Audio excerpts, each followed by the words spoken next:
बैसाख के महीने में पड़ने वाली एकादशी, चतुर्थी, प्रदोष, अमावस्या, पूर्णिमा, शिवरात्रि, ये सभी इतनी महत्वपूर्ण क्यों हो जाती है?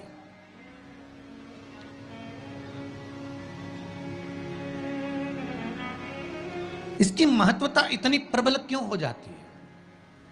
किस लिए? क्योंकि बैसाख का जो महीना पड़ता है, सूर्य की संपूर्ण तपन, सूर्य देव अपने पूर्ण तेज के साथ में, पूर्ण तेज के साथ में मृत्यु लोक के निवासियों पर, चाहे जलचर हो, थलचर हो, वायुचर हो, चाहे जो जीव हैं, उस पर जब किरण फेंकते हैं तो संसार का जो मनुष्य है उस पर जब ताप पड़ता है तो ताप पड़ने के कारण उसके मुख से भगवान का नाम निकल ही जाता है, स्मरण नाम निकल ही जाता है। जब उसके मुख से भगवान का नाम निकलता है तो वो भगवान की शरणागति खुद ग्रहण कर लेता है स्वयं।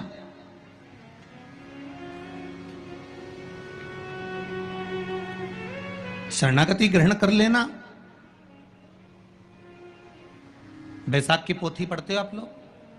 आप में से अगर कोई पढ़ता हो बैसाख महीने की पोथी, तो उसमें एक वर्णन आता है, एकादशी के दिन चने की दाल जब हम दान करते हैं तो स्वर्ण के बराबर दान का, प्रॉपर्टी के बराबर दान का लाभ जीव को प्राप्त होता है। आज भी नारायण के मंदिर में, बद्रिकाश्रम में 41 दाने चने की दाल के देने पर, अब कोई 41 तो गिनता नहीं, इसलिए पोटली में बांध कर ले जाता। भगवान के शिवलिंग में 3 जगह ऐसी है जहां पर पुष्प या इत्र, बेलपत्र, सुगंधित पदार्थ शंकर को समर्पित करा जाता है तो रोग से निवारण होता जाता है। 3 स्थान, सिर्फ 3 स्थान बताएगा। पहला स्थान अशोक सुंदरी, और भगवान शंकर का जो शिवलिंग रखा है उसके बीच में जो अशोक सुंदरी और शंकर भगवान के शिवलिंग के बीच में एक जगह खाली पड़ी रहती है। अशोक सुंदरी का स्थान पूर्ण होगा, शिवलिंग होगा, उसके बीच में एक स्थान खाली होता है। उस स्थान पर अगर जिस समय पर भगवान शंकर के जिस अशोक सुंदरी और शिवलिंग के बीच में जो स्थान है वहां पर अगर इत्र लगाया जाए, दूसरे नंबर पर शिवलिंग के ऊपर से लेकर नीचे के मध्य भाग में, जहां मध्य भाग है ये शिवलिंग, ये नीचे का भाग, और मध्य भाग में अगर इत्र लगाया जाए, और तीसरा भगवान शंकर का जो जल नीचे की ओर गिरता है, जहां जो पट्टी रहती है पानी नीचे आने की, उस पट्टी पर अगर इत्र लगाया जाए, ये 3 स्थान इत्र लगाने के होते हैं। अगर वहां लगाया जाए तो कैसा भी रोग हो आपकी जांच अच्छी ही आएगी, बेकार नहीं आ सकती। इसी के दिन गंगा के जल में मात्र 7 बेलपत्री डालकर जो नंदीश्वर भगवान, अर्थात जो शंकर जी के शिवलिंग के सामने नंदी होता है, उस नंदी के चरण पर गंगा का जल चढ़ाकर बेलपत्री शिव पर समर्पित कर देता है, उसके घर में रुपया रुकना चालू हो जाता है। फिर वो गलत जगह पर नहीं जाता, गलत स्थान पर वो धन। तुलसी के 11 पत्ते डाले जाते हैं। कितने पत्ते डालते हैं? 11 तुलसी के पत्ते डालते हैं, और उसको किसी भी नारायण के मंदिर में, राम कृष्ण, भगवान विष्णु, दत्त आदि जितने नारायण के मंदिर हैं, उस मंदिर में किसी भी पात्र में, एक छोटे से पात्र में उसको भरकर रखी आते हैं महाराज। उससे भी जॉब, सर्विस, नौकरी में सफलता प्राप्त हो जाती है। परंतु वो भी एकादशी को ही होता है। कुछ देर तक पात्र को रखा जाता है, फिर वही पात्र का जल किसी भी वृक्ष के नीचे डाल दिया जाता है, उससे भी नौकरी के लिए फायदा मिलता है। एकादशी के दिन कोई वृक्ष की, कोई डाली की, कोई कोपल की कोई पत्ती ना तोड़ी जाए। क्यों? तो कहा अगर उस पत्ती को हम तोड़ देते हैं, वृक्ष की पत्ती को या क्यारे में लगी हुई कोई डाली की पत्ती को हम तोड़ देते हैं तो एकादशी का पुण्य फल प्राप्त नहीं होता। एकादशी का कोई फल हमारे खाते में नहीं जाता, पुण्य फल प्राप्त। अब फिर जिस दिन आपकी एकादशी का व्रत हो उस दिन प्रयास करिएगा कि अपने हाथ से किसी भी वृक्ष की कोई पत्ती टूटे ना। शास्त्र ये नहीं कहता कि भगवान को चावल नहीं चढ़ाना चाहिए। यहाँ शास्त्र कहता है आप शिव जी को, चाहे एकादशी हो, चाहे द्वादशी हो, चाहे प्रदोष हो, चाहे पूर्णिमा हो, चाहे अमावस्या हो, चावल का दाना आप भगवान शिव को समर्पित कर सकते हो, और ज्यादा नहीं। शंकर कभी ये नहीं कहते कि मुझे बहुत सारा चढ़ा। शंकर जी की कथा कहती है कितना, मात्र 1 चावल। महाराज जी एकादशी का व्रत और प्रदोष का व्रत कई सालों से कर रहे हैं, कई वर्ष हो गए हमें करते करते। कई माताएं कहती हैं कि महाराज जी एकादशी का व्रत और प्रदोष का व्रत कब छूट सकता है, आप बताएंगे क्या? प्रदोष का व्रत कब समाप्त कर सकते हैं? प्रदोष का उद्यापन कर करके हम प्रदोष समाप्त कर सकते हैं, एकादशी का उद्यापन कर करके हम एकादशी समाप्त कर सकते हैं। पर शिव महापुराण, स्कंद पुराण, पद्म पुराण, अग्नि पुराण, नर्मदा पुराण, लिंग पुराण, ये सारी पुराण कहती है कि 2 व्रत ऐसे होते हैं, एक एकादशी, एक प्रदोष। आप 1000 बार भी उद्यापन कर दो तो भी छोड़े नहीं जा सकते, अंतिम समय तक, अंतिम बिंदु तक वो छोड़ना नहीं चाहिए। पुण्य देते हैं। प्रदोष का व्रत तो कितना सुंदर कहा महाराज कि एकादशी का व्रत मुक्ति देता है, तो प्रदोष का व्रत रोग से मुक्ति देता है। का एकादशी का व्रत रहेगा, जिस दिन आपकी प्रदोष रहेगी, जिस दिन आप सोमवार का व्रत करोगे, संकट सोमवार करोगे, जन्माष्टमी करोगे, रामनवमी करोगे, जिस दिन आपका व्रत रहेगा, आपको वैसे दिन कभी क्रोध नहीं आएगा। पर जिस दिन तुमने व्रत रखा, साधना करी, तप करा, पूजन करा, आराधना करी, उस दिन तुमको क्रोध जरूर आएगा, चिड़चिड़ प्रवृत्ति हो जाएगी। तो कई लोग कहते हैं भूखी होगी इसलिए क्रोध कर रही होगी।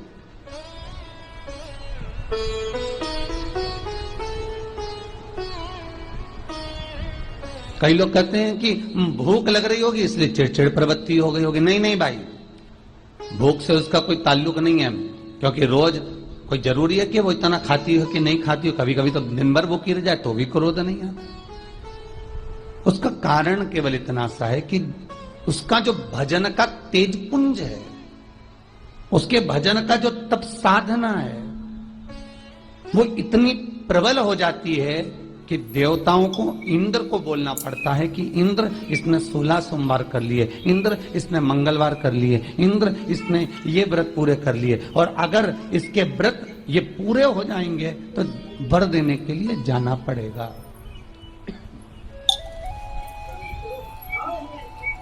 अगर इसके व्रत पूरे हो गए तो आशीर्वाद देने के लिए जाना पड़ेगा। इसके व्रतों को खंडित कर दिया जाए।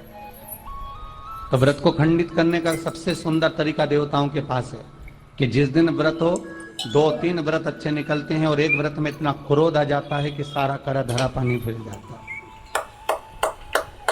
देवता क्रोध दिलाते। फिर क्या करना? तो शास्त्र कहता है कि जिस दिन आपका व्रत है उस दिन एक काम जरूर करना कि भगवान का मंत्र जाप कर कर, भगवान का स्मरण कर कर, कटोरी में जल लेकर, पात्र में जो जल रखा हो, पूजन पाठ करते समय, स्मरण करते समय वो जल का पान अवश्य करें।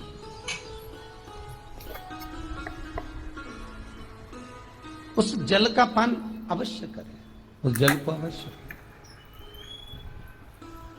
क्या होता है जल का पान करने से? शिव महापुराण की कथा कहती है, चाहे आप हनुमान चालीसा पढ़ें, चाहे आप राम रक्षा स्तोत्र पढ़ें, चाहे आप देवी कवच करें, चाहे आपकी मर्जी पड़े, जो पाठ पूजन करें, बस एक निवेदन है, पूजन पाठ करते समय एक कटोरी में, तांबे के कलश में, एक गिलास में जल अपने नजदीक में जरूर रखें।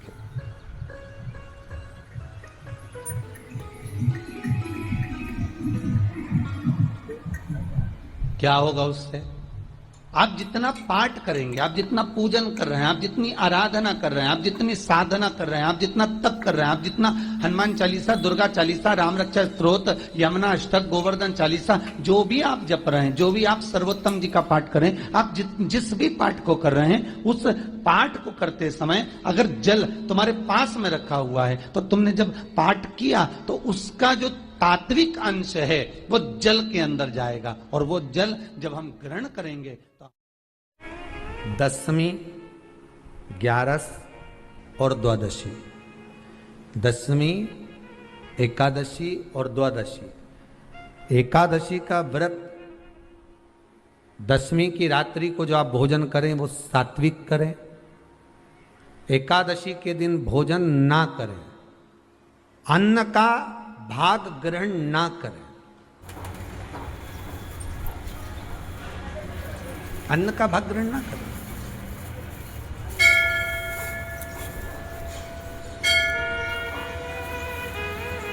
कितना सुंदर कहा है महाराज जी। यदि आपके यहां पर गौ माता है, आपके घर में अगर गौ माता विराज रही है आपके घर में अगर गौ माता है, गाय की अगर आप सेवा कर रहे हैं, अच्छा कितना सुंदर लिखा है धेनु मानस में, गीता प्रेस गोरखपुर की गौ अंक को निकालकर पढ़िए कल्याण का, उसमें लिखा है ब्रह्म मुहूर्त में सुबह के समय पर गाय की पूंछ को पकड़कर या गाय की रस्सी को पकड़कर जो 2 कदम भी चल लेता है, उसके लिए भगवान विष्णु बैकुंठ का मार्ग और कुबेर का मार्ग प्रशस्त कर कर खोल देता। जरा पढ़िए धेनु मानस को पढ़िए, गौ अंक पढ़िए, गीता प्रेस गोरखपुर का कल्याण का अंक निकाल कर पढ़िए कि गाय का मात्र रस्सी पकड़कर 2 कदम चलने वाले के लिए मार्ग प्रशस्त हो जाता है।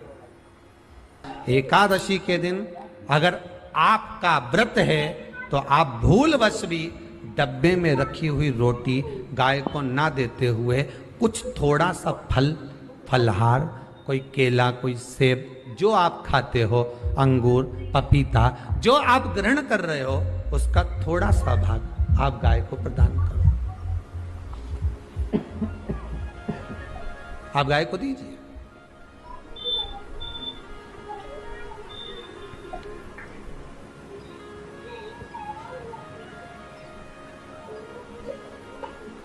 थोड़ा सा भाग आप गौ माता को प्रदान करो, थोड़ा सा।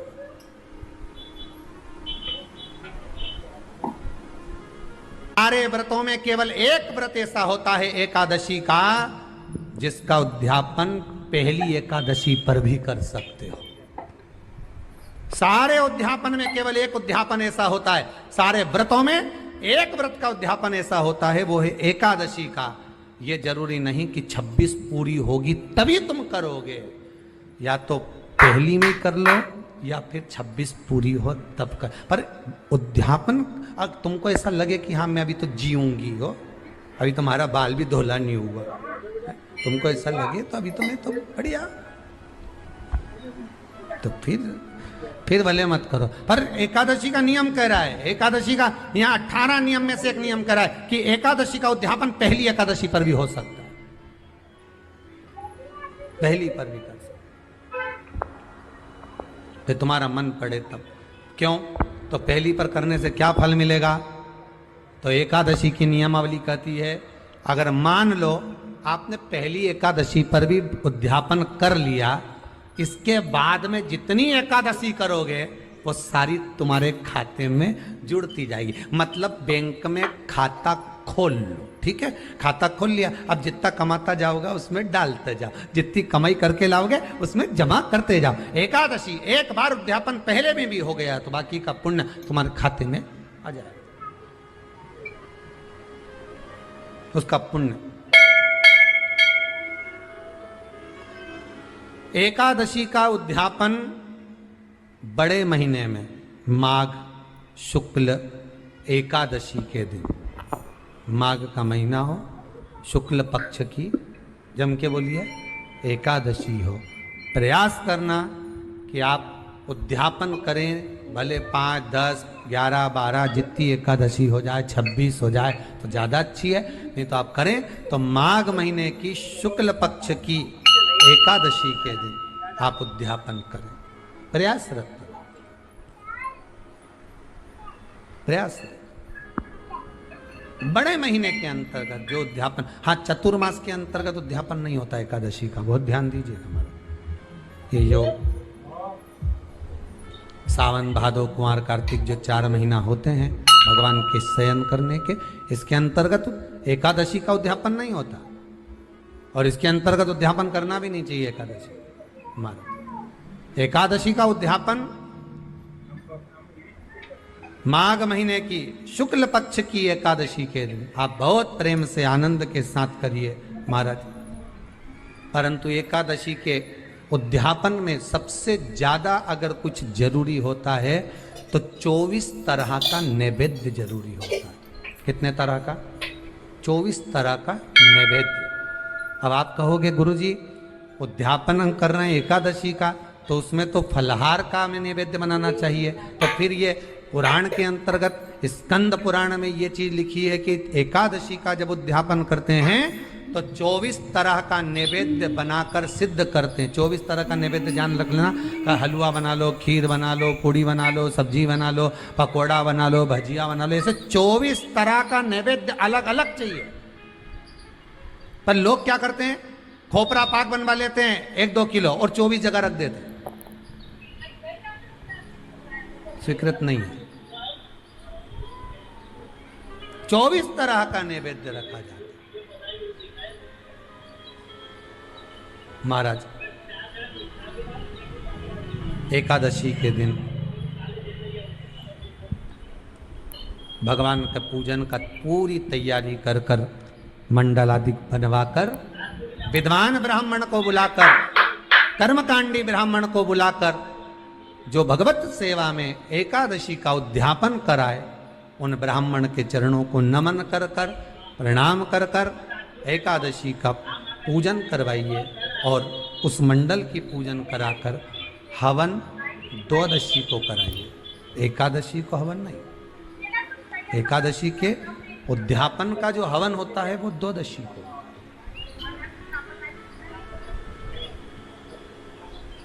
एकादशी का उद्यापन द्वादशी को बड़े प्रेम से आप खूब आनंद से हवन पूजन कराओ। पूजन कराने के बाद, हवन कराने के बाद 26 जोड़े ब्राह्मण ब्राह्मणी के बुलाकर भोजन कराकर उनको भाव से जो आप समर्पित कर सकते हो, जितनी आपकी सामर्थ्यता हो, उस सामर्थ्यता के अनुसार आप दान धर्म पुण्य करो, आप उन्हें प्रदान करो। और बन सके तो एकादशी की रात्रि को भी जागरण करें और द्वादशी के दिन जिस दिन हवन करें उसकी भी रात्रि को कुछ जागरण करें।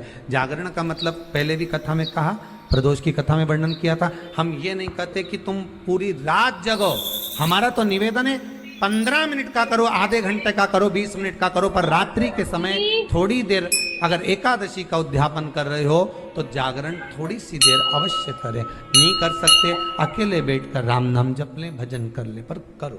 कि नारी के मुख से अगर एक बार निकल जाए कि मेरी जिंदगी तुमसे विवाह कर कर बेकार हो गई, उस समय नारी का साथित्व समाप्त हो जाता है। इसलिए माताओं आपसे निवेदन है, जिंदगी में सारी लड़ाई लड़ना, सब कुछ बोलना, पर अपने पति से यह मत कहना कि तुमसे विवाह कर कर मेरी जिंदगी बेकार हो गई, क्योंकि विवाह तुमने किया है पर भाग्य उसने लिखा है। भाग्य लिखने वाला वो है। और आपसे फिर निवेदन करूंगा, राम मंदिर जाओ, कृष्ण मंदिर जाओ, शिव मंदिर जाओ, भवानी के मंदिर जाओ, तुम्हारे 33 कोटि देवताओं के मंदिर चले जाओ, गणेश जी के मंदिर जाओ, तुम्हारी मर्जी पड़े उस देवता के मंदिर जाना, कोई तुम्हारा भाग्य नहीं बदल सकता। जो तुम्हारी किस्मत में लिखा है वो तुमको भोगना पड़ेगा। तो बदलेगा कौन? तो उसका भी प्रमाण हमारे यहाँ शिव महापुराण कहती है। एक पारो नाम की विधवा स्त्री थी।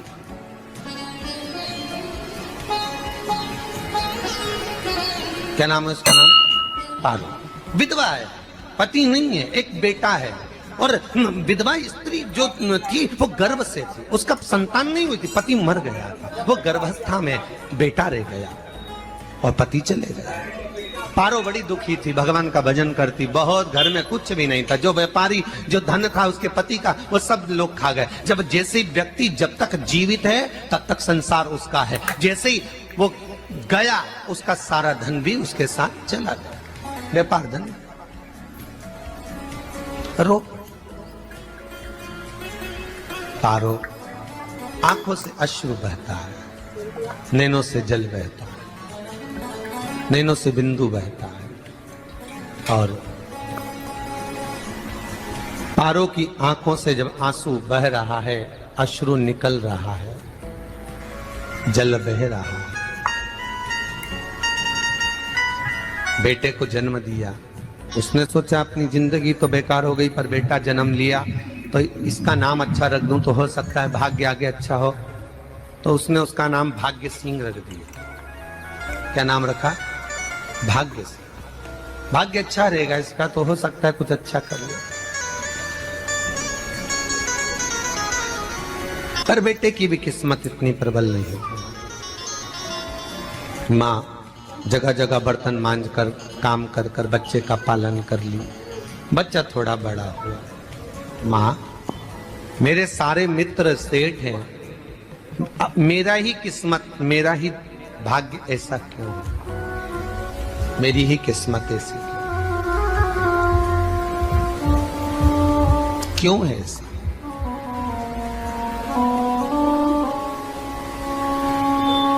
मां, मेरी किस्मत में इतना दुख क्यों लिखा है? मां, भोजन तक हमको समय पर नहीं मिलता, हमारा भाग्य ऐसा क्यों है? मां, हमारी किस्मत ऐसी क्यों है? मां कहती है, बेटा जो ललाट पर लिखा उसे कौन टाल सका? मां बच्चों को समझाती है, मां बच्चों को कहती है, धीरे धीरे समय निकलता है।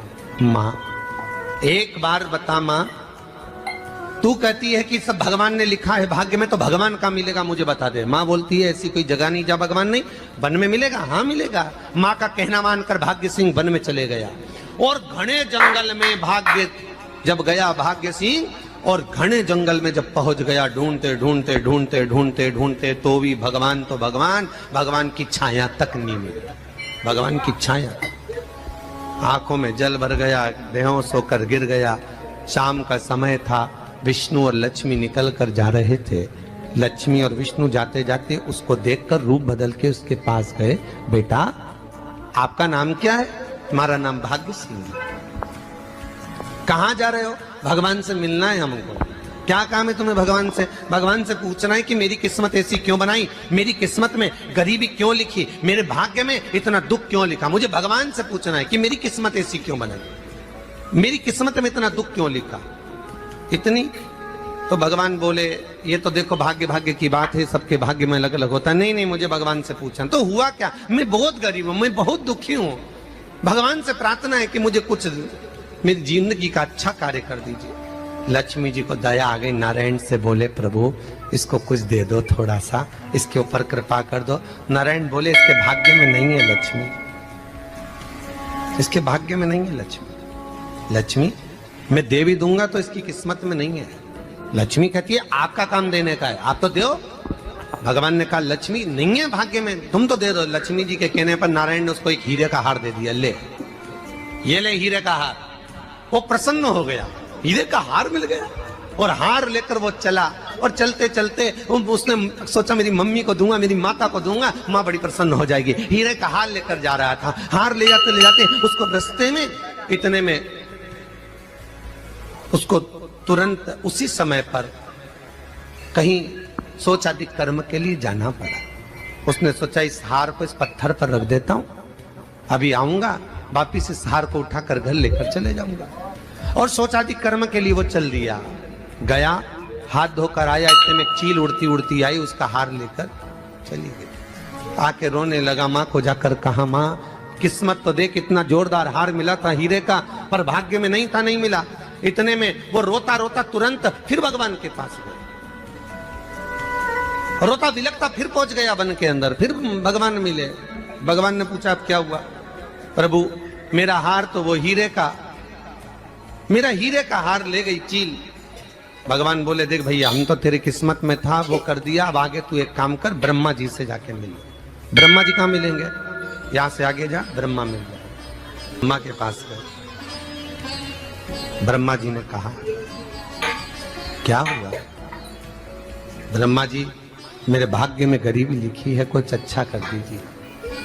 ब्रह्मा जी कहते हैं, तुम्हारा भाग्य में जो लिखा है वो तुम्हें भोगना पड़ेगा। नहीं नहीं, आप कृपा करो। लक्ष्मी जी ने नारायण से कहा, इसको कुछ कृपा कर दो। तो भगवान ब्रह्मा जी ने कहा, चलो इसका भाग्य बदलने के लिए एक हीरे की अंगूठी दे देता हूं। भगवान ने उसको हीरे की अंगूठी दे दी। अब हीरे की अंगूठी दी, फिर वो लेकर चला। इतना खुश था, अब मुझे हीरे की अंगूठी मिल गई, अब मुझे हीरे की अंगूठी मिल गई। इतना प्रसन्न होकर जा रहा था, इतने में इसको लग गई प्यास।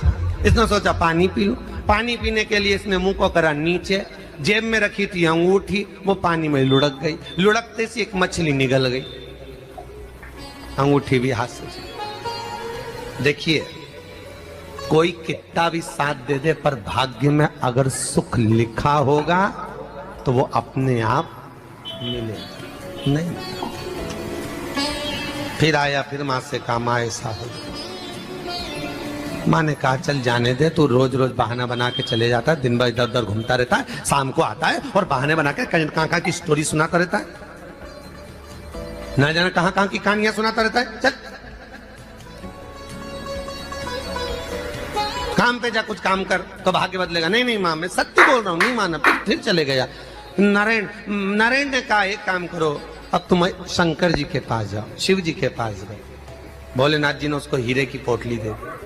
वो हीरे की पोटली ले जाकर अब की बार सोचा कहीं रुकूंगा ही नहीं, सीधे घर गया। मम्मी को याद करा, माँ नहीं थी। उसने एक लोटे के अंदर हीरे रख दिए। मैं माता को ढूंढ के आता हूँ। माँ को ढूंढने गए, इसमें चोर घुस गए घर के अंदर, लोटा ही ले गए। फिर आके देखा, फिर माँ ने कहा, फिर बहाने बनाया तूने, फिर स्टोरी सुने, फिर कहानी सुने। माँ मैं सत्य कह रहा हूं, सत्य कह रहा हूं। आखिरी में हार गया।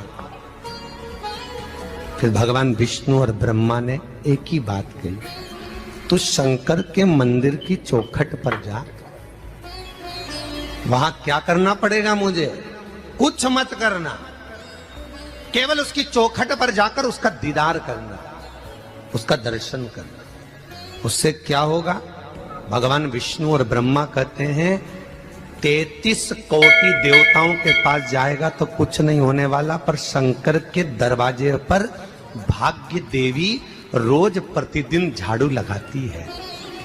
कौन झाड़ू लगाती है? भाग्य देवी। आपसे निवेदन है, बहुत सुंदर कथा है, इससे समझना कि विष्णु ब्रह्मा राम कृष्ण आदि 33 कोटि देवताओं के पास तुम चले जाओ, कोई तुम्हारा भाग्य नहीं बदल सकता। हाँ, अगर भाग्य देवी का तुम स्मरण करो, किसी मंदिर में जाना तो ये भगवान से कहना भगवान लक्ष्मी दो। भगवान से लक्ष्मी मत मांगना, भगवान से कहना मेरा भाग्य ऐसा कर दो, या भाग्य देवी की कृपा मुझ पर बरसा दो जिससे मेरा भाग्य बदल जाए, कुछ अच्छा हो जाए मेरी जिंदगी में। तो जाके शंकर के मंदिर के बाहर खड़े हो, भाग्य देवी मां झाड़ू लगाती है, भाग्य देवी उनकी चौखट पर बैठी रहती है। तू जा, उससे क्या होगा? बस देवता तो तेरी जिंदगी बदलने के लिए कब से इंतजार कर रहे हैं, पर तेरा भाग्य नहीं बदल पा रहा। तेरा भाग्य बदलेगी तो भाग्य देवी ही बदलेगी। गया, शिव मंदिर के दरवाजे पर जाकर खड़ा हो जाता, भीड़ होती तो दरवाजे से दर्शन कर लेता, बाबा से नयन मिलाता, रोज प्रतिदिन जाता। एक दिन शंकर जी ने भाग्य देवी से कहा, देवी इसका भाग्य बदल दो। देवी कहती है, भोलेनाथ इसकी किस्मत में ब्रह्मा जी ने यही लिखा है दुख, इसकी किस्मत में ठोकरें खाना ही लिखा है। भाग्य देवी तुम मेरे दरवाजे की झाड़ू लगाती हो, आज इसके भाग्य की झाड़ू लगाई। भाग्य देवी ने कहा, भोलेनाथ आप कह रहे हो? हाँ मैं कह रहा हूं, क्योंकि मेरे दरवाजे पर इतने दिन से रोज आ रहा है और मेरे दरवाजे से खाली चले जा अच्छा नहीं लगता। भाग्य देवी ने भाग्य बदला। एक सोने का सिक्का झाड़ू लगाते लगाते दरवाजे पर पटक दिया। उस सोने के सिक्के को लेकर वो चला और सोने के सिक्के को ले जाकर उसने माता को दिया। अब भाग्य कैसे बदलता है वो देखिए। सोने का सिक्का लेकर गया और तुरंत वो सोने का सिक्का घर में पहुंचा। रात से ठाठ हो गया, बेचकर भोजन की व्यवस्था करी। एक दिन माँ ने सोचा कुछ ऐसा करूं कि मैं मछली का व्यापार करूं, और मछली खरीदने के लिए गई। और मछली खरीदने के लिए गई, जो मछली मिली दे तो दी व्यापारी ने, परंतु घर लाते लाते वो मर गई। मरा तो काटा तो इसमें से हीरे की अंगूठी मिल गई।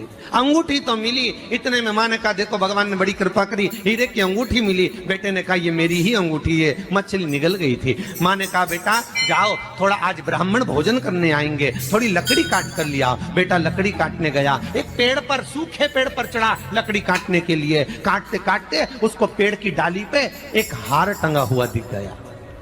वो हार वही था जो हीरे का चील लेकर गई थी। वो हार प्राप्त हो। आते आते रास्ते में प्यास लगी, सोचा कहीं एक आध बर्तन मिल जाए। पड़ा हुआ तो लोटा पड़ा हुआ मिल गया जिसमें हीरे पड़े हुए थे। जब भाग्य चलता है तो सारी रास्ते अपने आप खुलते खुलते खुलते खुलते चले जाते हैं। जब भाग्य नहीं चलता तो चाहे कोई हीरा दे दे, चाहे कोई सोना चांदी दे दे, चाहे कोई फैक्ट्री खुलवा के दे दे, तो भी कुछ दिन में ठप्प हो जाए। भाग्य चलेगा तो धन आएगा, भाग्य नहीं होगा नहीं। तो भी कुछ मत करो। क्या करना है बोलो तो? जब भाग्य अगर दिक्कत दे तो कहीं जाने की जरूरत नहीं है, एक ही काम करना है, शंकर के दरवाजे पर जाकर उसका दीदार करना। श्री शिवाय नमस्तुभ्यम, हर हर महादेव। पूज्य गुरुजी ने इस वीडियो में 13 अप्रैल वैशाख मास की वरूथनी एकादशी के विशेष उपाय कथा बताई है। वीडियो को अच्छे से देखकर समझकर उन उपायों को आप अवश्य करिएगा। वीडियो अच्छी लगे तो like, share and subscribe, comment में श्री शिवाय नमस्तुभ्यम, हर हर महादेव अवश्य लिख देना। जाते जाते चैनल को सब्सक्राइब अवश्य कर लेना। जय श्री राम, हर हर महादेव, जय श्री महाकाल।